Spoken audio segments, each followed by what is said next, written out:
Qu'est-ce qui fait que cette histoire d'amitié est devenue une histoire d'amour? Alors, effectivement, on avait décidé de ne pas se séparer parce qu'on s'appréciait énormément. Mais Philippe a dit, bon, soit tes sentiments vont changer, soit les miens. C'est-à-dire les siens vont revenir à une amitié, ou alors les miens vont avancer vers un amour. Et dans ma tête, en l'écoutant, je dis, d'accord Philippe, d'accord, on continue, mais je suis persuadée que moi, rien ne va bouger.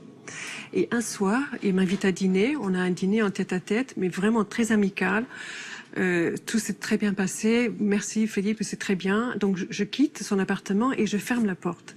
Et je me dis, j'en ai assez de cette histoire. Je ne veux plus voir ce garçon. Il me met enfin, non, c'est trop. Ça me dérange trop. Et je prends quelques pas et je me dis, je peux aller jusqu'au bout du monde, essayer d'oublier ce garçon. Si je ne me mets pas en face de cette histoire et de ce qui est en train de se passer, eh ben, je serai malheureuse. Et je me dis, il faut que je prenne le temps pour regarder vraiment en face qu'est-ce qui se passe. Est-ce qu'au fond de moi, j'ai vraiment un amour pour Philippe? Est-ce que je peux être son épouse? Et est-ce que lui, il peut être un époux pour quelqu'un? Et du coup, on décide de partir ensemble. Et pendant ce voyage, je m'en vais au bord de mer pour réfléchir.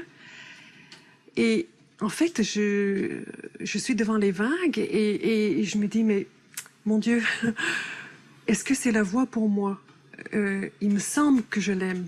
Et on peut imaginer une conversation entre moi et le bon Dieu, c'est tellement rigolo. Je lui dirais, mais enfin, dans quel prêtre on va mes mimi maintenant? Oh, c'est bien fait. Alors il dit, mais quoi, ma fille?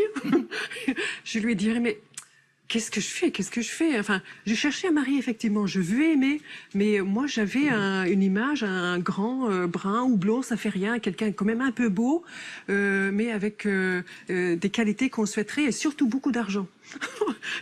Et voilà, il y a Philippe, il est en fauteuil roulant, il a un handicap lourd, il est sympa, ok, très bien, mais enfin, il correspond pas à mon idéal. Et le bon Dieu me dirait, mais est-ce que tu l'aimes? Il me semble que oui. Et c'est presque comme s'il me dirait, mais où est le problème?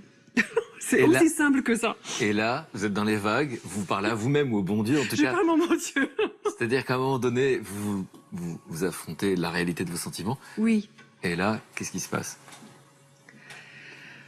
Eh bien, c'est pas évident à expliquer parce que j'ai dû creuser loin et profondément pour me dire, mais d'accord, Philippe, il a un cœur, mais donc, ok, il y a ce corps handicapé, mais je le connais tellement, il est tellement joyeux, est-ce que je peux l'accompagner? Est-ce que je veux vraiment passer ma vie avec lui? Est-ce que je veux être pour toujours en sa présence?